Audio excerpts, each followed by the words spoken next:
Okay.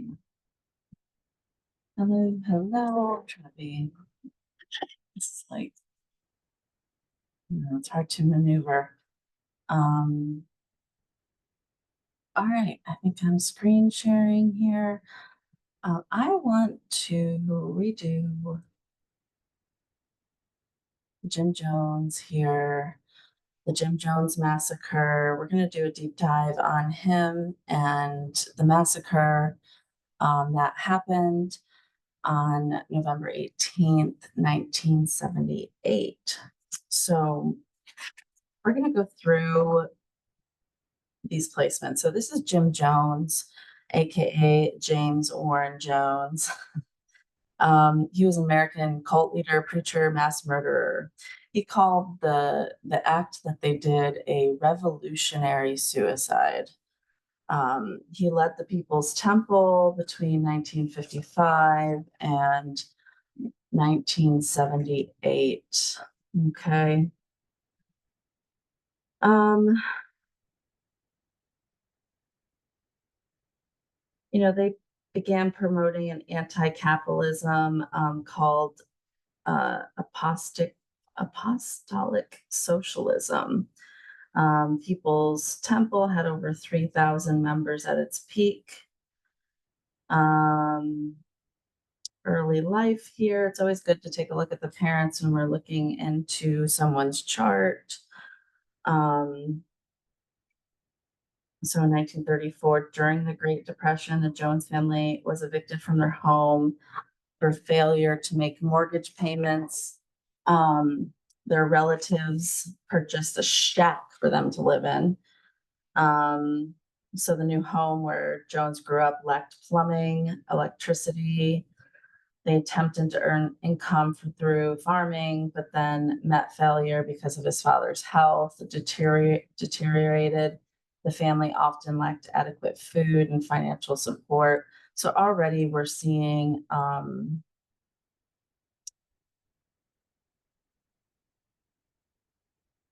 uh, some lack going on in early childhood here. Um, okay, so according to multiple Jones biographers, his mother had no natural maternal instincts, and she frequently neglected her son. So out in the world, we have a fear here of survival because of the way he grew up. We're seeing emotional neglect here. Doesn't know what true nurturing feels like. Where Jones started to attend school. His extended family threatened to cut off their financial assistance unless his mother got a job, forcing her to work outside of her home. Jones's father was hospitalized multiple times due to his illness. As a result, Jones' parents were frequently absent during childhood. I feel like we are looking at a real case study here, obviously. Isn't this fun? I find this so fun. His aunts and uncles lived close by. It's like a story, right? His aunts and uncles lived close by to give him some supervision. But Jones often wandered the streets of the town, sometimes naked. Jones was cared for by female residents of Lynn, and they frequently gave him food, clothing, and gifts. So his position gave him reward. Okay. All right. Early religious and political and influences. Let's see here. Myrtle Kennedy. She gave Jones a Bible. Okay.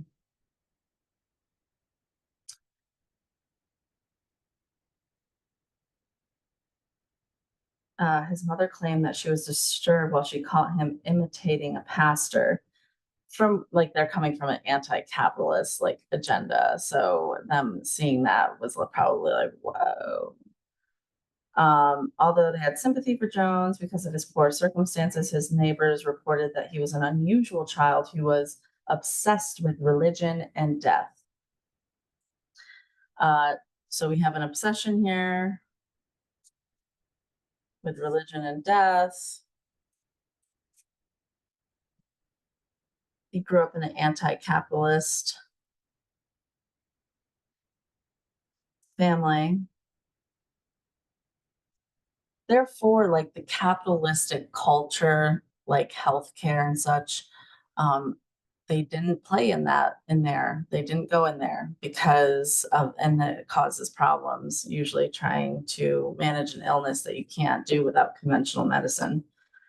Um, when he could not get any children to attend his funerals, he would perform the services alone. Jones claimed to have unique abilities, such as the capacity to fly. This is the beginning of like delusion, too, here. Um, he once leaped off a building's roof to demonstrate his abilities to others. He fell and broke his arm. Nonetheless, he persisted in saying he had exceptional abilities despite the fall. Okay, so that's delusion. That is delusion. At times, he would put other children into life-threatening situation and tell them he was guided by the angel of death. Okay, now I'm just gonna write this down.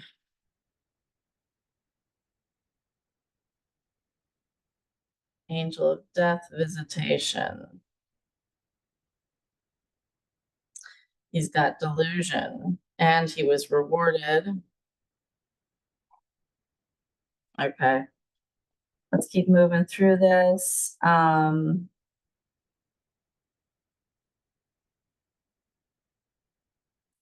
He asserted that he substituted a cup of his urine for the holy water once at Catholic church. Like, what? Um, One Jones biographer suggests that he developed his unusual interest because he found it difficult to make friends. Although his strange religious practices stood out the most to his neighbors, they reported that he misbehaved more seriously. He frequently stole candy. His mother was required to pay for his thefts. Jones regularly used offensive profanity, greeting his friends and neighbors by saying, "Good morning, you son of a bitch," or "You dirty bastard." We can already see here um, an influence happening with the psychosis, okay, as we are moving through this. Um,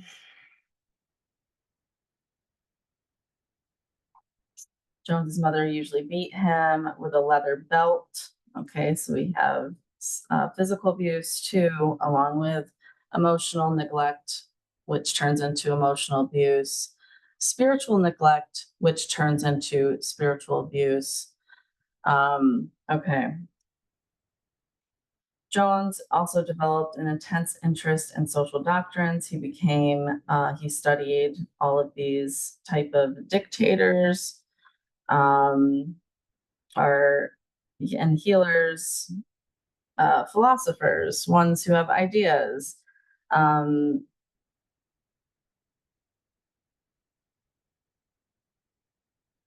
hmm. Jones would tell his wife that Mao Zedong was his hero.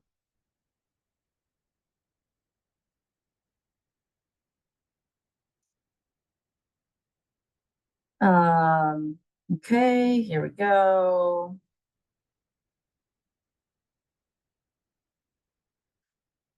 He acted like a dictator over kids, ordering them around.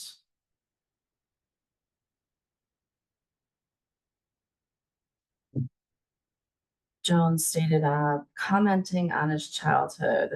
Okay, so this is the inner child we're dealing with here. I was ready to kill by the end of third grade. I mean, I was so aggressive and hostile.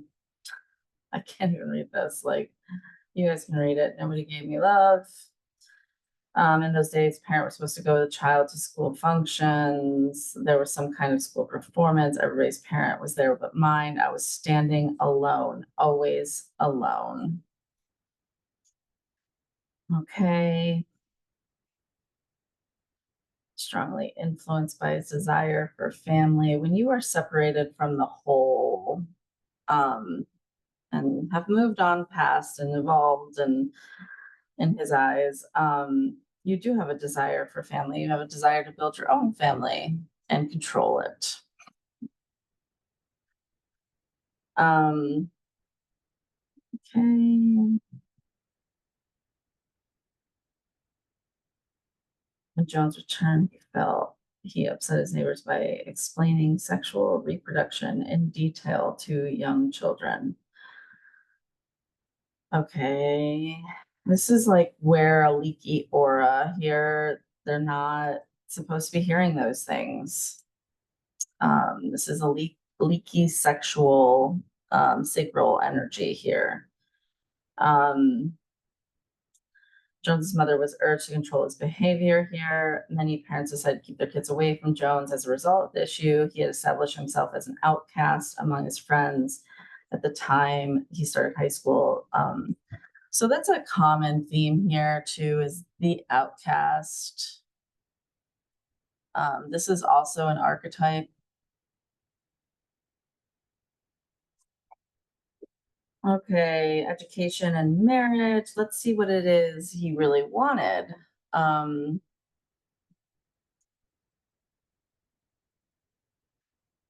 His nickname is Jimmy. Almost always carried a Bible with him. Jones was a good student. So right now we're just going through Wikipedia, and then we're going to pull up his chart and look at death degrees and just look at some of his natal chart placements. Okay, but we're just we're investigating here this information about this story, about this person, and what led him to do what he did. Okay, he's a good student. He also had a habit of refusing to respond to anyone who spoke to him first, only engaging in conversations when he started them. This is an act of control.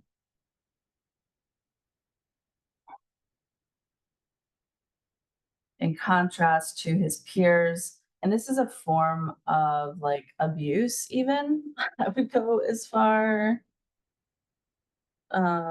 It's like a type of somatic abuse or like emotional abuse. Um, his religious views alienated him from other young people. He frequently confronted them for drinking beer, smoking, and dancing. At times, he would even interrupt other young people's events and insist that they read the Bible with him.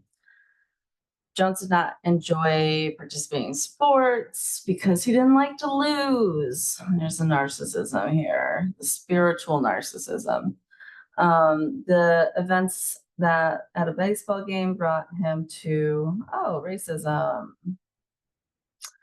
Okay, and influences strong aversion to it. Okay. Jones's father belonged to okay, which enjoyed considerable support in Indiana during the Great Depression. Jones described how he and his father just had a disagreement about race and added that they had not spoken for many, many years as a result of his father's forbidding one of Jones's black friends from entering the home. Jones's parents separated and divorced. Jones's mother lost financial support after the divorce to support himself. Jones began working at a hospital. Jones was well regarded here. So he was lead towards healing now. Okay.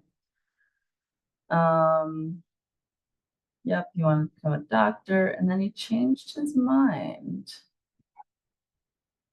Jones was impressed by a speech that Eleanor Roosevelt delivered about the plight of African Americans, and then he began to espouse support for communism and other radical political views for the first time.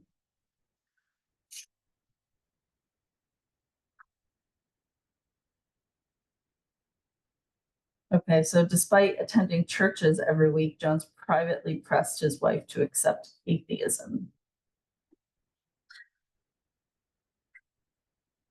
This just shows that his spiritual persona was an illusion. Through the years, Jones's marriage was affected by this insecurity. Okay. Attended gatherings of the Communist Party, blah, blah, blah. I've said that word too many times. This video will probably be hidden. Um, okay, then we get into the People's Temple. He became a Methodist minister. He was ready to put socialism into practice. Okay.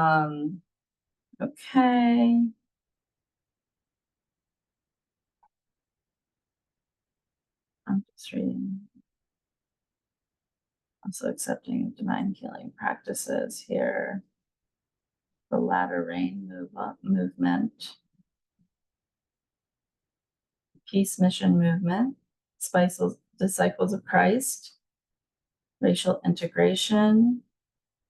Jones receives a Martin Luther King Jr. Humanitarian Award from Pastor Cecil Williams in 1977.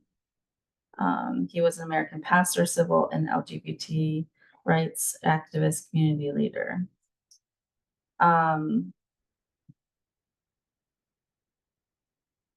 Jones and his wife adopted several non-white children, and he referred to his household as the Rainbow Family. He also portrayed the temple as a rainbow family. Okay. Stephen Dondi.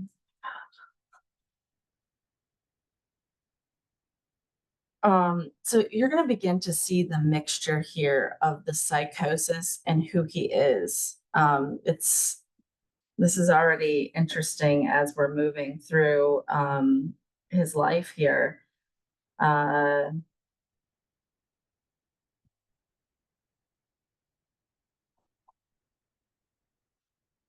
Johnson's wife had one biological child. They became the first white couple in India to adopt a Black child.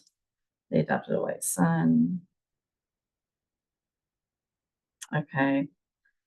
The relocation here of People's Temple. He received visions of a nuclear attack. He was becoming increasingly paranoid and fearful. The destructions of the United States in the nuclear war. Jones began to look for a way to escape the destruction that he believed was imminent. Okay. It's like, what was he really reading there? You know?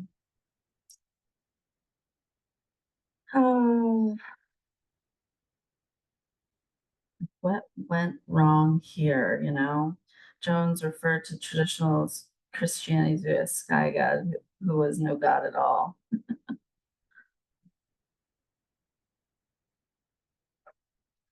Further attacking traditional King James Bible, alcoholic straight trader who oppressed our early Americans. Now, there's a reason I'm bringing up this specific case right now too. So let's just keep going because we're kind of seeing his consciousness on a large scale here. Okay. There's squirrels running around and they're not falling into the snow because there's like a sleet. So I just keep seeing squirrels pop around in the background. Okay. Anyways, here we go. Let's keep going. Baptizing. Yep. If you're born in capitalist America, racist America, fascist America, then you're born in sin. But if you're born in socialism, you're not born in sin. Oh, we're not there yet. Jones frequently warned his followers of an imminent apocalyptic nuclear race war. He claimed Nazis and white supremacists would put people of color into concentration camps. Jones said he was Messiah and he was sent to save people. He taught his followers the only way to escape the supposed enemy was to accept the teachings. his teachings, and that after the apocalypse was over, they would emerge to establish a perfect communist society. Publicly, Jones took care to always couch his socialist views in religious terms, such as no kitty, no. Um, okay. Jones feared losing the church's tax exempt status to having report financial dealings to the Internal Revenue IRS. So, okay. Early reports of abuse. Jones began using drugs after moving to California and heightened his paranoia. I'm like stopping the cat from jumping up here because then they push buttons and do things. Sorry, kitty. She gets mad at me. Members who rebelled against were punished with food rations, harsher work schedules, public ridicule, humiliations, and sometimes physical violence. Okay, so we're seeing here as he got his community, right, that he wanted his family, he began to treat his family the way he was treated, okay? There we go. We see the projection. As the temple membership grew, Jones created an armed security group to ensure order among his followers to guarantee his own personal safety. There's a little bit of narcissism in there and selfishness. Okay, so then we have the focus on San Francisco. An event there recruited 200 members. Okay. Our Harvey Milk even spoke. Oh, wow. Okay. We're going to start seeing more of the spiritual psychosis coming in here as we go down. So Jones began to receive negative press beginning in October of 1971. One of the reporters uncovered Jones's divine healing services during a visit to the old church. The news report led to investigation for his healing practices in 1972. A doctor involved in the investigation accused Jones of quackery. Now, remember, he wanted to be a doctor, so he went to school for it, and then he didn't do it, right? He rejected it. But you can't not be who you are too, in a way. Just comes out in a different way. And challenged Jones to give tissue samples of material he claimed fell off people when they healed cancer. The investigation caused alarm within the temple. Jones had been performing faith healing miracles since his joint campaigns. On several occasions, his healings were revealed as nothing but a hoax. In one incident, Jones drugged a temple member, Irene Mason, while she was unconscious. A cast was put on her arm. When she regained consciousness, she was told she had fallen and broken her arm and had been taken to the hospital. So are we seeing the pattern here of when he said he could fly and he fell and broke his arm, and now he's trying to give that same experience to her to make her think that she can heal in that way. So it's like a solidifying of delusions here. Wow. Jones had someone from his inner circle enter the prayer line for healing cancer. After being healed, the person pretended to cough up their tumor, which was actually a chicken gizzard. Jones also pretended to have special revelations about individuals which revealed supposed hidden details of their lives. Jones had coworkers who called the potential recruitment homes and asked detailed questions in the cover of doing an unrelated examination. This provided Jones with inside information that would make him seen as a clairvoyant and being in possession of superhuman powers. Okay, being clairvoyant isn't a superhuman power, guys. It is a normal button that we have in our vehicle that all humans have. Okay. specialism is where everything goes wrong, if you haven't noticed. Okay. So we have another case that came up here, miracles as a hoax. They uncovered stage healing abusive treatment of a woman in church, and that Jones raped a male member of his congregation. All right. On December 13th, this will be a notable date. I'm going to write this date down for us to look at. December 13th, 1973. Okay. He was arrested for doing that. You can see here. The charge against him was dismissed. And we're going to look at that date too.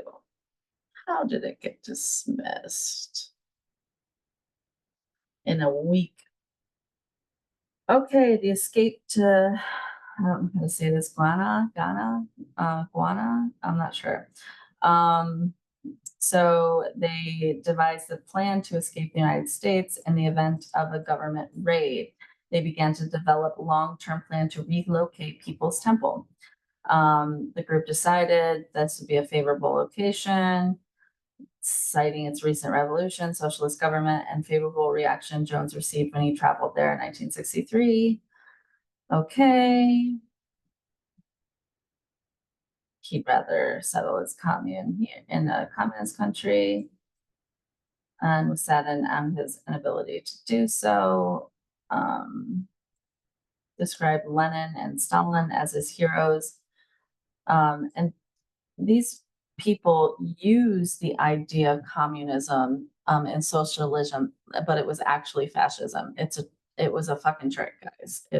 They change the meaning of words on purpose. Okay.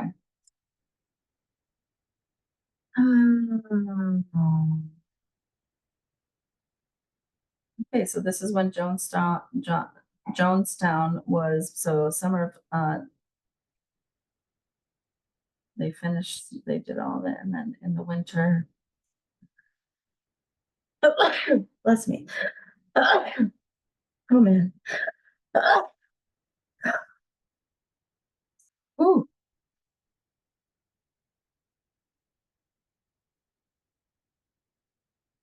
Okay, so it started in December of 1974.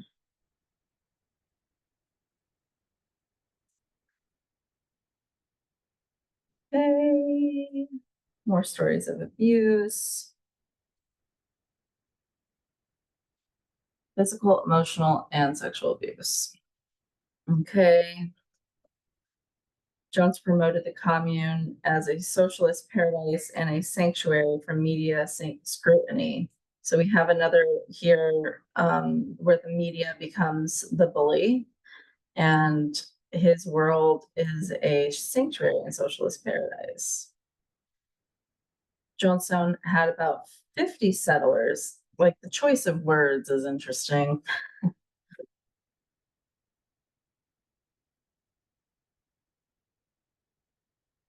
Buildings fell into disrepair, so they weren't able to maintenance, I guess.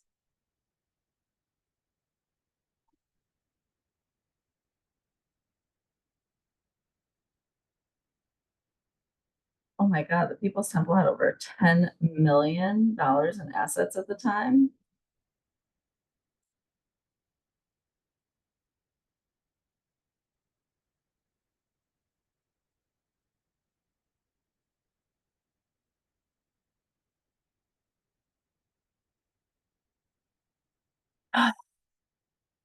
Okay, so we got here more political support, more pressure.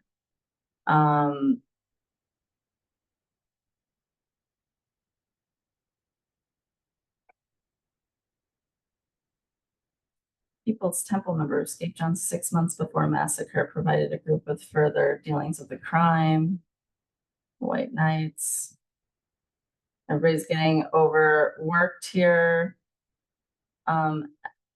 And look, we're having problems of Test communities leaders deteriorating health. Jones complained of high blood pressure, small strokes, weight loss 30, 40 pounds in the last 2 weeks, temporary blindness, convulsions while he was still in his cabin, grotesque swelling of the extremities, um, a lung infection. But he was said to be abusing Valium stimulants and barbiturates. Jesus.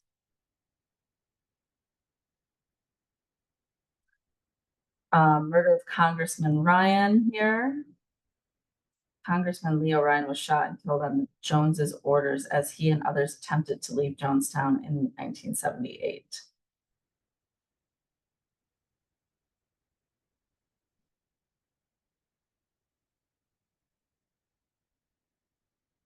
Ryan's delegation left early in the afternoon of November 18th after Ryan narrowly avoided being stabbed by a temple member.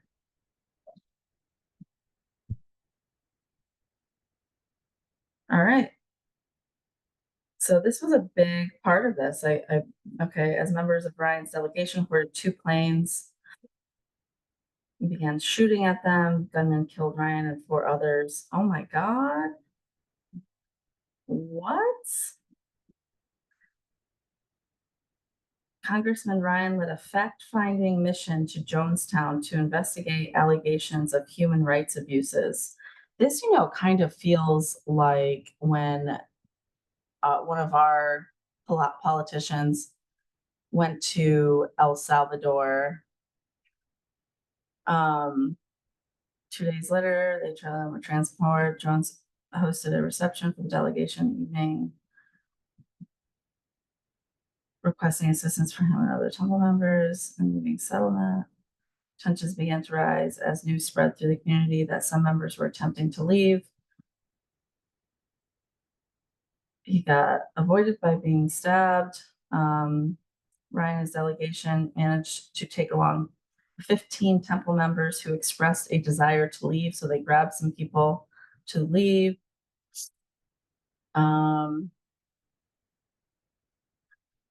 Okay, so they urged locals to go back to their houses after Ryan left Jonestown. And during this time, aides prepared a large metal tub with grape flavored aid poisoned with Benadryl,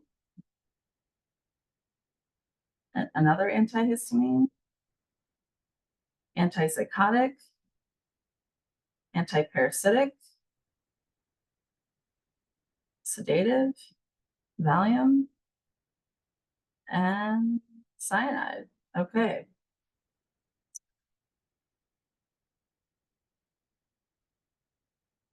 Surviving the attack were future Congressman Jackie. Okay, and Ryan. This is pretty wild, isn't it? They escaped into the jungle to avoid being killed. All right, so here we go. We made it to the mass murder suicide here in Jonestown.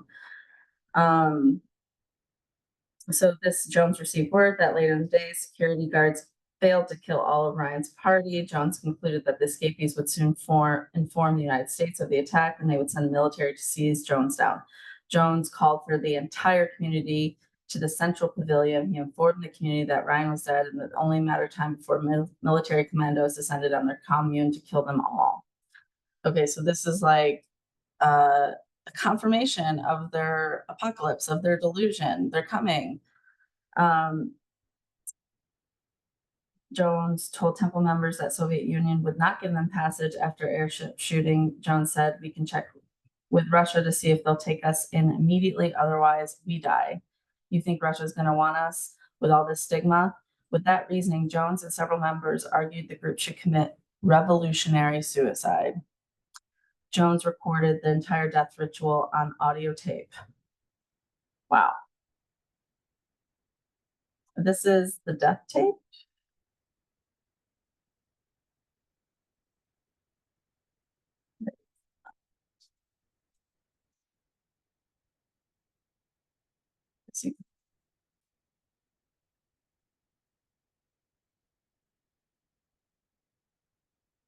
You can read it here, what it's saying. We're not gonna listen to all of it.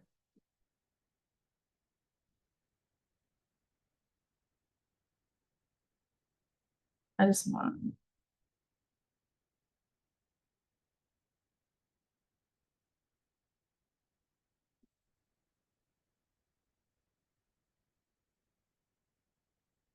okay, so he's basically saying, I'd rather we all do this instead of us all dying in camps like the Jews did. You said that. Um, dissented toward the beginning, cries and screams of children who were easily heard on the tape. Temple received monthly pet pounds, shipments of cyanide since 1976.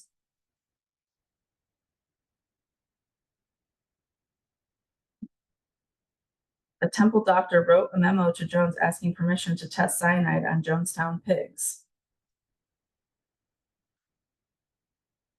Okay, the drink mixture of flavor aid and cyanide was handed to the members, and those refused to drink the injected were injected with cyanide.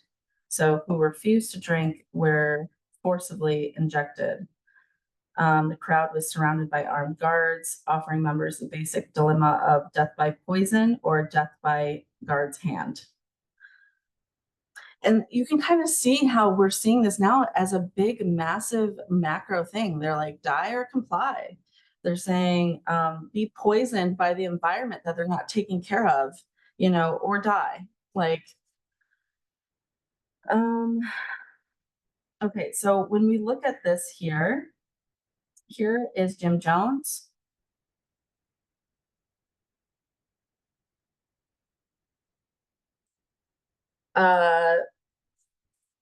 This is the date, the transits. I already started looking at these medical astrology degrees. And first, the sixth house here with Neptune in it. That's like the first thing I wanted to talk about was the Neptune, like right at 3 degrees, like 259 here in Virgo. That is a suicide degree and also small intestine. We have a tendency for leaky aura here, over suggestibility of negative feelings. You're going to see that with people who have sixth house Neptune. So like they can feel all the negative stuff around people and tend to have leaky aura, difficulties with working because they're so sensitive. They'll feel like too much is demanded upon them. When we moved and we look over here at Uranus, this is also a suicide marking. And I think 13 degrees Libra. Let's look at that real quick. What is it? 13 degrees Libra. Renal system for one. And 13 for the other system is food poisoning. Okay, so this is poisoning. This is a poisoning degree. This is a suicide degree. This is a suicide degree. We're seeing an opposition here. On this day of it, we had a Pluto transiting this descending node, activating this right here.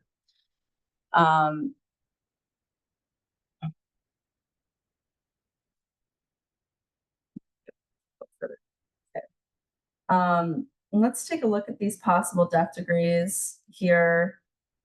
And let's look at famous stuff too. Both. Okay.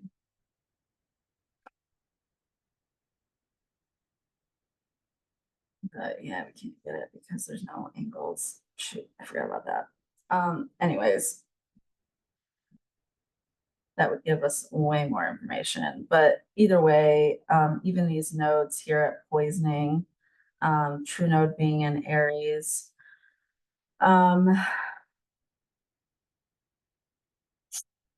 key to healing is on the mind. All right, let's take a look at these real quick.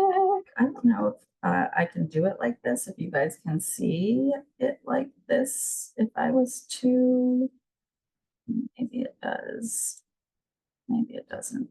Okay, I'm just gonna go through these death degrees real quick. Sun at 22 degrees, Taurus, no. Moon at 7 degrees, Aries, no. Mercury at 2 degrees, Taurus, no. Venus at 21 degrees, Aries, conjunct death through danger. Mars at 16 degrees, Leo, no. 16 degrees, Cancer. That is conjunct a suicide degree. Jupiter, okay. Saturn at 23 degrees Cap, 17 degrees Aries. Okay, 17 is also a famous degree. So he is famous for his rebellion, for his liberating people, for doing weird shit, and then killing everybody in a very weird way. So let's go 17 Aries. It is conjunct a miserable death, death by violence, early death. Pluto 19 degrees Cancer here.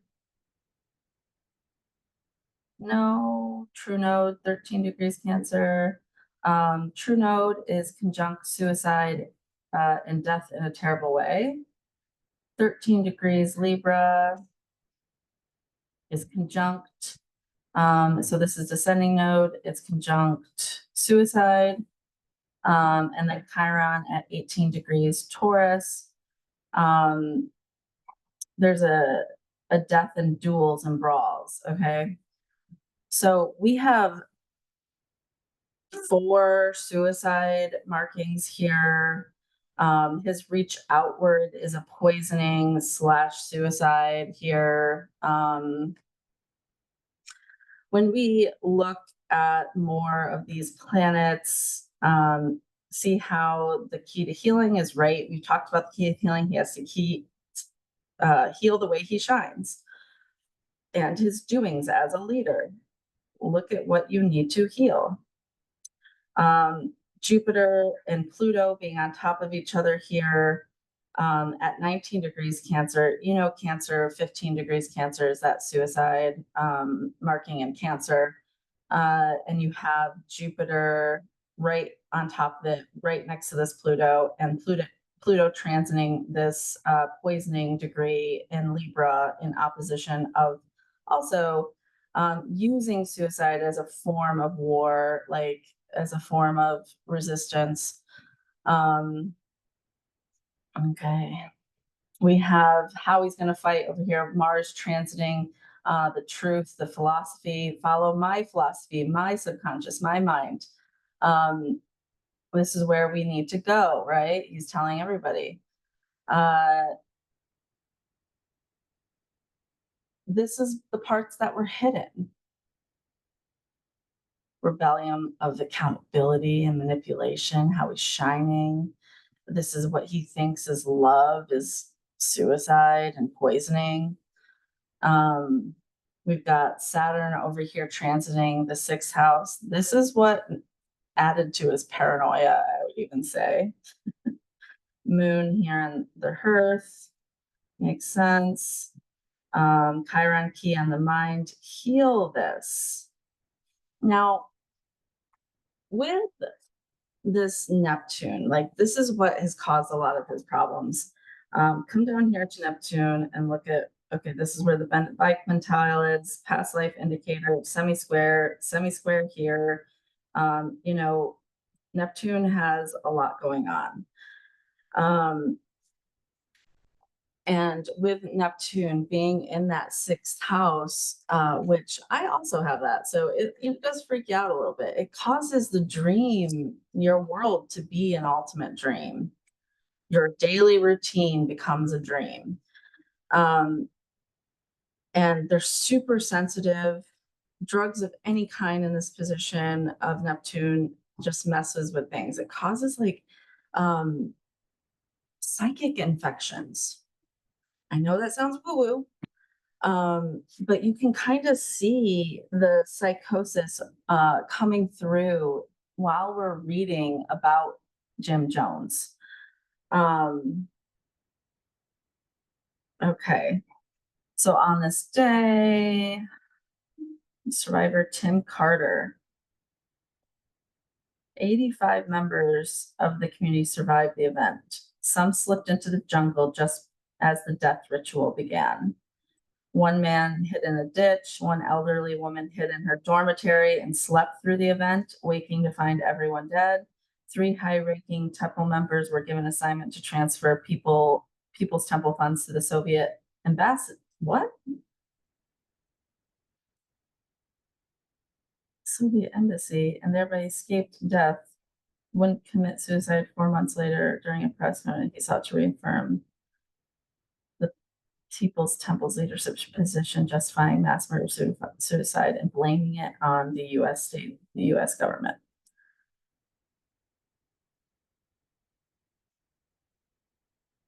Okay, survivor Tim Carter suggested that, like previous practice, the day's lunch of grilled cheese sandwiches may have been tainted with sedatives and subdue members of the cult. Forensic psychiatrist for the program Most Evil, Carter stated the belief that Jones and his guards posed dead bodies of the Jonestown residents to make it appear that more people had willingly committed the suicide as opposed to being forced.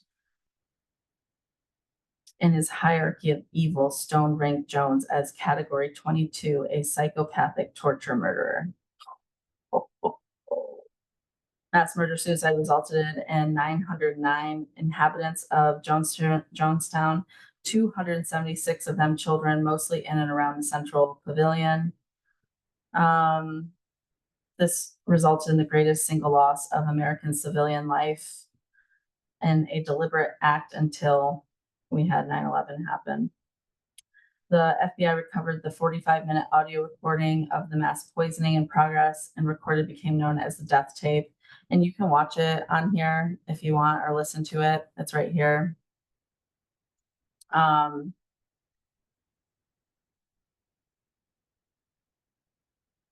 okay.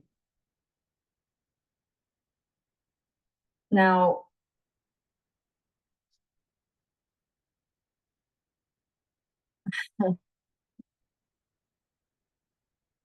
they're trying to like explain this, the aftermath. There's no explaining a mass murder. Okay, and a signed note found at the time of her death directed that Jones' assets be given to the Communist Party of the Soviet Union.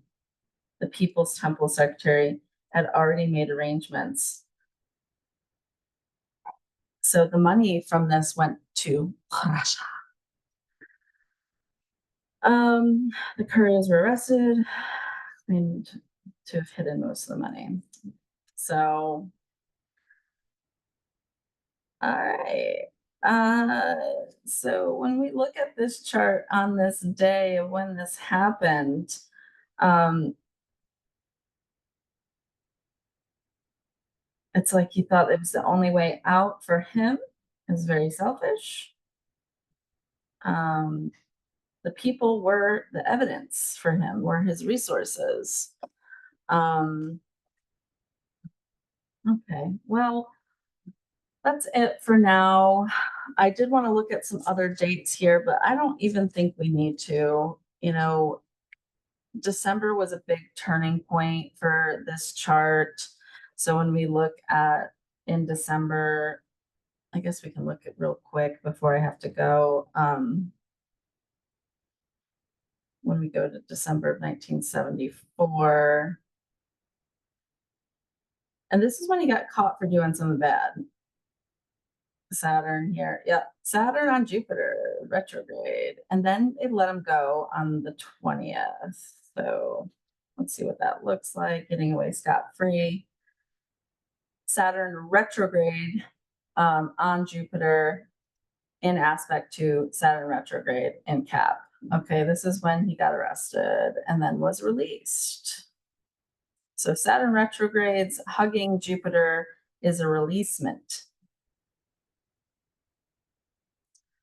All right. Well, I hope you guys enjoyed looking at this, I really enjoyed it. I need to go live on YouTube now.